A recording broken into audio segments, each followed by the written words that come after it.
Vídeos sobre la obra del maestro Kentaro Miura hay muchísimos y muy buenos. Yo mismo he consumido bastante de ellos, y sobre todo de creadores de contenido hispanohablantes. Así que el hecho de escribir este guión y pensar en este vídeo me hacía sentir un poco como Hans Kelsen cuando escribía sobre Dante y decía: es como arrojar un vaso de agua al mar. No obstante, este vídeo análisis creemos que se centra en un aspecto que no se ha abordado desde una perspectiva hegeliana. O al menos eso creemos. Internet es tan vasto que nadie te asegura que lo que vayas a decir no esté dicho ya. Pero de eso, amigos, es de lo que trata en gran medida la filosofía.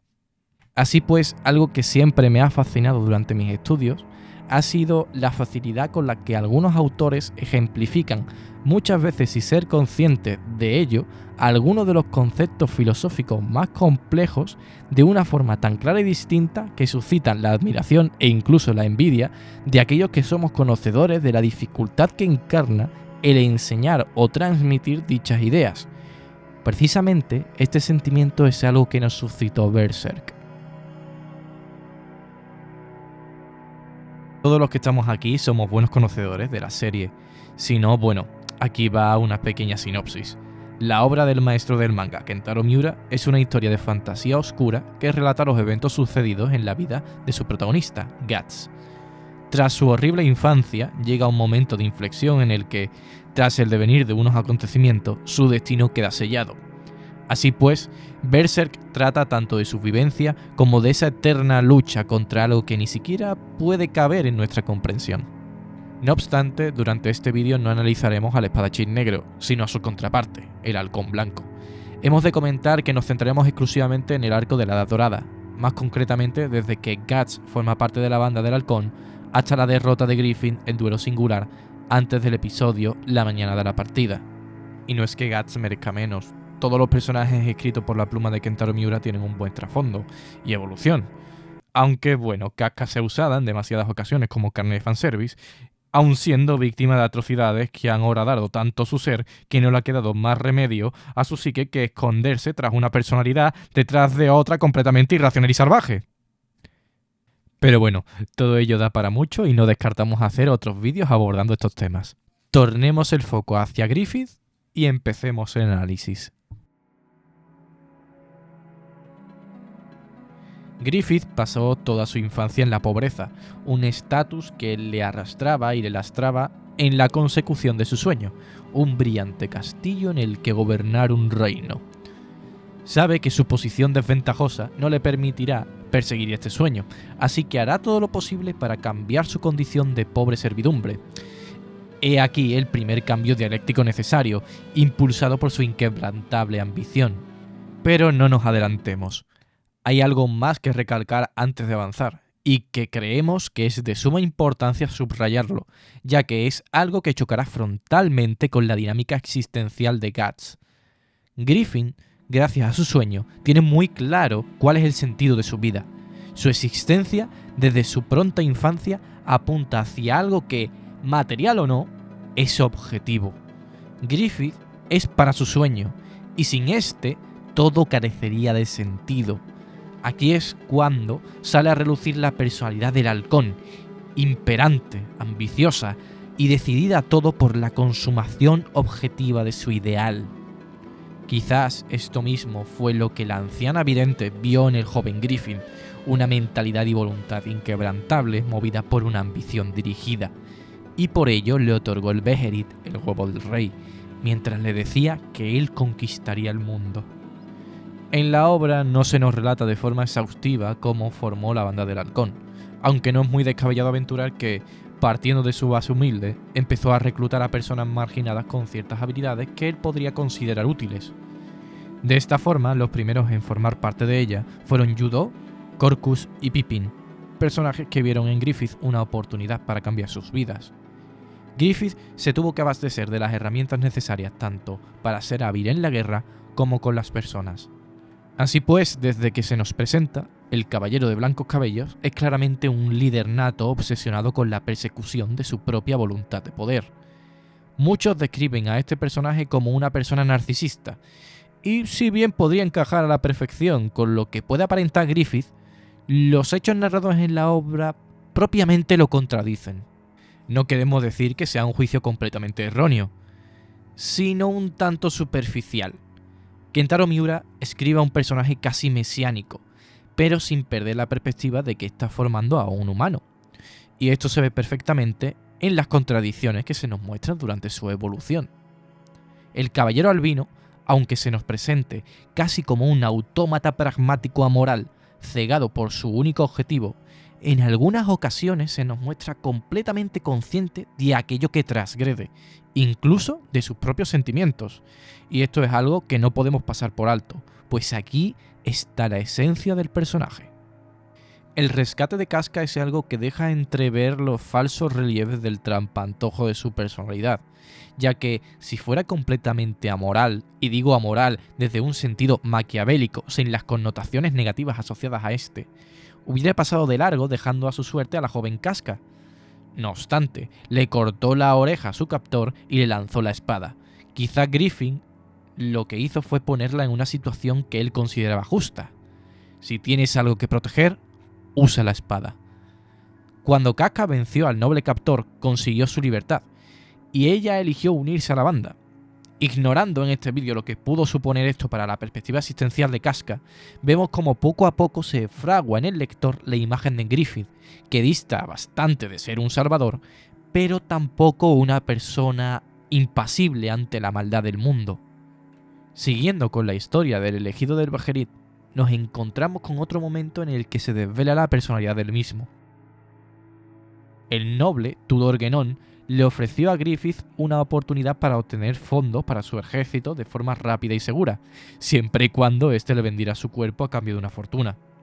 El líder aceptó su oferta, y al día siguiente Casca lo encuentra bañándose y le recrimina su decisión, quizás porque ella puede identificarse con lo que pudo haber sentido Griffith. El tomar esa decisión nos enseña su entero pragmatismo, pero rápidamente Miura nos muestra algo más. Griffith conversa con Casca mientras se clava las uñas en su brazo, abriéndose unas heridas recordando lo que ha hecho. Pero, si fue una decisión consensuada y siendo una persona tan pragmática, cabe preguntarnos, ¿por qué se hiere? ¿Por qué se siente sucio? Esto puede resultar una interpretación simple, pero si nos permitís, vamos ahora a dar un poco en este sentimiento. Este sentimiento aflora por una identificación que lo desplaza de su posición como líder, amo o maestro. Más adelante veremos esto en términos hegelianos. Por primera vez, él está sintiendo lo que es ser un medio para un fin mayor, como otros muchos lo han sido durante su liderazgo para su causa. Este desplazamiento lo asquea porque lo iguala a alguien que no tiene sueño, un hombre masa que se mueve por inercia, y él no es así. No obstante, nos refleja quizá por vez primera su tan sepultada humanidad. Otra muestra de esta humanidad latente es cuando tras una de las batallas de la Banda del Halcón, sus seguidores están recogiendo a los heridos mientras cuentan las bajas, y entre los muertos Griffith encuentra el cuerpo de un niño que sostiene un muñeco de un soldado. Este niño es el costo humano de su sueño. Siente pena por el niño caído, pero esto no lo detiene nada más que por un segundo, pues aunque sienta tristeza por él, no siente culpa. Durante el manga él nos aclara que no siente culpabilidad por aquellos que han muerto siguiendo sus órdenes, pues han sido libres de elegir su sino, al igual que lo hizo Casca. Pero, ¿qué ocurre con aquellos que han muerto intentando seguir un sueño que no han podido cumplir? Aquí le asalta auténtico pavor, pues si él muere, todas las personas que han dado su vida a la consecución de su sueño habrán muerto en vano. Esto nos hace comprender todavía más la decisión de sacrificar en el eclipse todo lo que le queda. Griffith es un utilitarista extremo, pero sabe que, pese a que no les dé importancia humanitaria, las personas no son solo simples medios. Durante toda esta primera parte hemos asentado las bases sobre las que se asientan los pilares de la personalidad de Griffith, pero todavía nos queda una parte importante que hace temblar todo aquello que hemos mencionado hasta ahora: la influencia de Guts. El verdadero duelo, la lucha a muerte entre ambas autoconciencias por la afirmación en el reconocimiento. El hecho de que Guts influyera directamente en la persona de Griffith no es sorpresa para nadie. De hecho, Casca, que bien conoce al líder de la banda, se pregunta extrañada por qué Guts hizo cambiar tanto a Griffith. Pero antes de contestar a esta pregunta, vamos a exponer desde una perspectiva hegeliana qué es lo que sucede cuando ambos personajes se conocen. No queremos alargar demasiado este análisis exponiendo la tan alargada sombra de Hegel tanto en la filosofía occidental como en la historia de nuestra cultura. Pero nos es imposible explicar su teoría sin la presentación de una de las obras más importantes y complejas de la filosofía. Hablamos, como no, de la fenomenología del espíritu.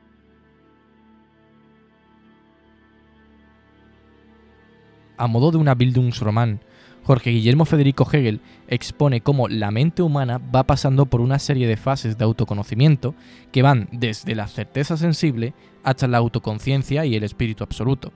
No obstante, y tanto para el bien del espectador como para el nuestro, no expondremos en demasía todo lo que se nos cuenta en la fenomenología del espíritu.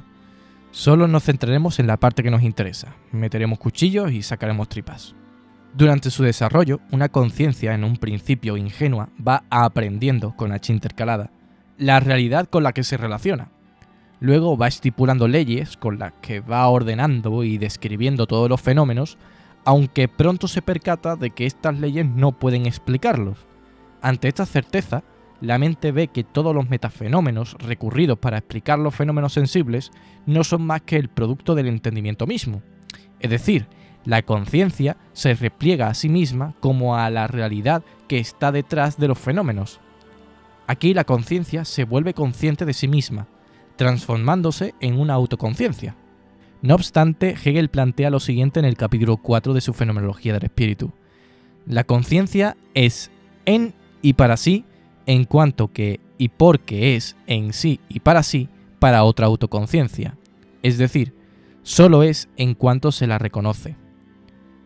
Por ello, cuando dos autoconciencias se encuentran, se da una lucha a muerte por el reconocimiento, ya que, como sigue diciendo, solamente arriesgando la vida se mantiene la libertad.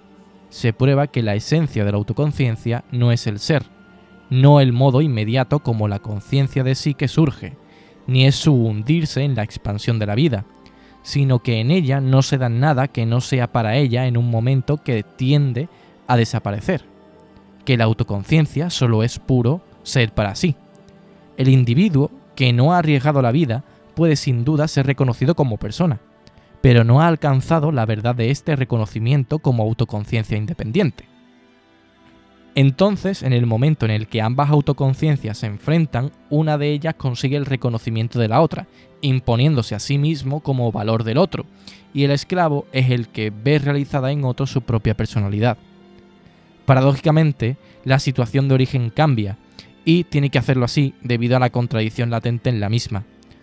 Por una parte, al no reconocer al esclavo como verdadera persona, el amo se priva a sí mismo del reconocimiento de su propia libertad, necesaria para el desarrollo de la autoconciencia.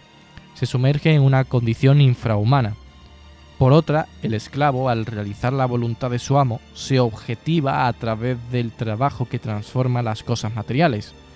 Se forma, pues, a sí mismo y se eleva al nivel de la verdadera existencia. Volviendo a Berserk, vemos cómo esta lucha de conciencia se da en dos momentos cruciales de la Edad Dorada, los cuales se corresponden a los dos duelos entre Griffith y Guts. El primero de ellos se da después de que Guts peleara contra Casca después del asalto al castillo. Griffith se espera a que Guts se recupere por completo para medir fuerzas contra él.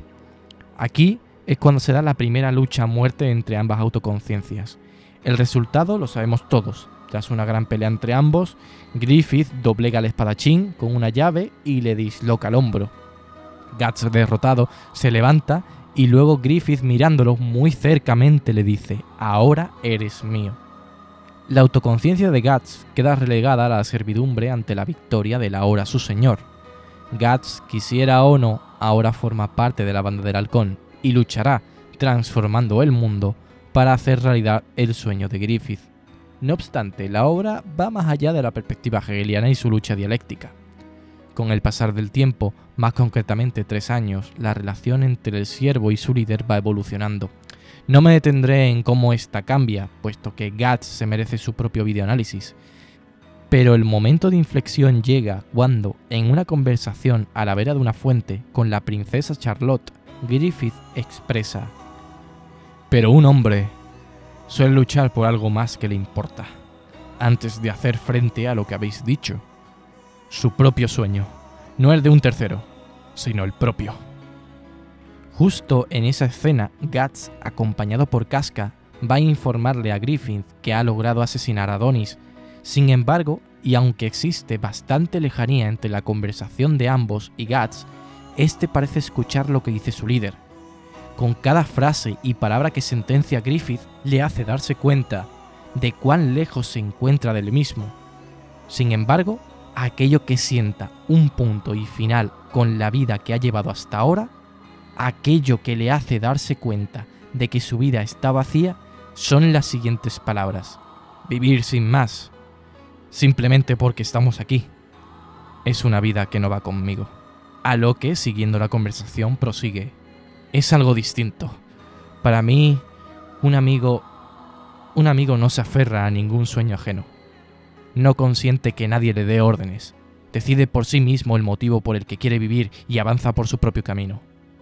Y si alguien osa pisotear ese sueño, se enfrenta a él con toda su alma, aunque ese alguien sea yo mismo. Un amigo para mí es alguien que yo puedo considerar mi igual. Kentaro Miura nos muestra cómo Guts parece escuchar estas palabras y antes de llegar a la escena se da media vuelta. Este momento es capital en la vida de Guts, ya sea por su amor hacia Griffith o hacia sí mismo. Entiende que para ser reconocido como un igual, también necesita un motivo existencial. Solo de esta forma, Griffith lo considerará como un semejante, como un amigo. Esto viene también acompañado del autoconocimiento de que su vida está inmersa en un profundo nihilismo del cual se ve estimulado a desahogarse del mar del sinsentido. Es por ello que, después de ver casi cumplido el sueño de Griffith, al comienzo de la mañana de la partida, Guts dice: «No consiento que siga considerándome su inferior, porque no lo soy. Yo quiero conseguir algo grande por mí mismo y situarme a su altura». Después de anunciar su retirada en busca de su castillo blanco, Griffith, desenvainando la espada, le recuerda las palabras que le dijo una vez le venció: «¿Recuerdas lo que te dije aquella vez? Me perteneces». Este es el segundo momento en el que ambas autoconciencias se baten en duelo. El esclavo se rebela contra su señor, la hegemonía del halcón blanco se ve puesta a prueba, pero ahora el caballero negro no es el mismo que fue antaño. Guts tiene la perspectiva del siervo y el anhelo del ser amo, la conciencia de la vida, la angustia de la muerte y el saber de la lucha. Sin embargo, con un solo movimiento, la espada de Guts desvía el ataque del halcón, deteniéndose justo antes de impactar contra su cuerpo. Griffith, de rodillas en la nieve, deja caer su espada, derrotado, y con él todo su sueño. Pero, ¿por qué Griffith se entrega? Es decir, ¿por qué tras el abandono de Guts de la banda del halcón, Griffith autosabotea su sueño y el futuro de la banda? Aquí hay varias interpretaciones. Podríamos decir que es por despecho y sería válido. Superficial, sí, otra vez, pero válido. Sin embargo, nosotros pensamos algo distinto. Quizás demasiado enrevesado, pero ¿no lo es todo lo ya expuesto hasta ahora? ¿De qué os sorprendería a estas alturas? ¿Qué tal si replanteamos la pregunta? ¿Qué papel ostentaba Guts para Griffith? De puertas para afuera, la banda del halcón tenía un solo líder. No obstante, en términos prácticos, detrás de Griffith había también dos personas. Todo formaba una trinidad tricéfala que hacía que todos los mecanismos del destino siguieran una sola dirección. Pero os planteamos, ¿qué pasaría si el camino elegido para la consecución de su tan amado Castillo Blanco no fuera el indicado? ¿Qué pasaría si todos los logros hubieran caído en saco roto? Esto es lo que parece que nos quiere dar a entender Kentaro Miura, más allá de su obvio despecho, el cual se ve reflejado después de que se acostara con Charlotte arañándose e hiriéndose de nuevo. Quizá Griffith se ha dado cuenta de que ha alzado el vuelo demasiado cerca del sol. Esto es así ya que se ha dado cuenta de que jamás llegará a ser el pretendiente de la princesa. Su padre, el rey de Midland, está obsesionado con ella y la desea en todos los aspectos posibles. Griffith se percata de cuán absurdo es que a sus 17 años Charlotte no hubiera recibido ninguna proposición, más aún cuando Adonis, su pretendiente, fue asesinado por la mano de Guts. Toda esta vía que ha seguido para conseguir su sueño ha sido completamente infructuosa, debido a que el rey desea a su hija porque ve reflejado en ella a su difunta madre biológica. Griffith no solo ha perdido a Guts, sino también se ha dado cuenta de que todo lo que ha hecho ha sido en vano. El camino ha sido el equivocado y sin Guts no puede rehacerlo de nuevo. El halcón está completamente sumido en su propia perdición. Este ángel con alas de halcón siente otra vez la sensación que recorrió su cuerpo al ver al niño muerto en batalla con su pequeño juguete de soldado. Al acostarse con Charlotte, todo lo que presenciamos es la muerte de Griffith. Su castillo, su sueño, queda relegado ahora a una quimera inalcanzable, como inalcanzable fue para aquel niño el convertirse en soldado. Lo único que queda ahora es el despojo de un águila que ha quedado sepultada bajo el peso de aquellos que han muerto, ahora sin motivo ninguno. Aunque su destino depararía algo más. 我らに連なりしマナを冠する新たな眷属闇の翼フェムト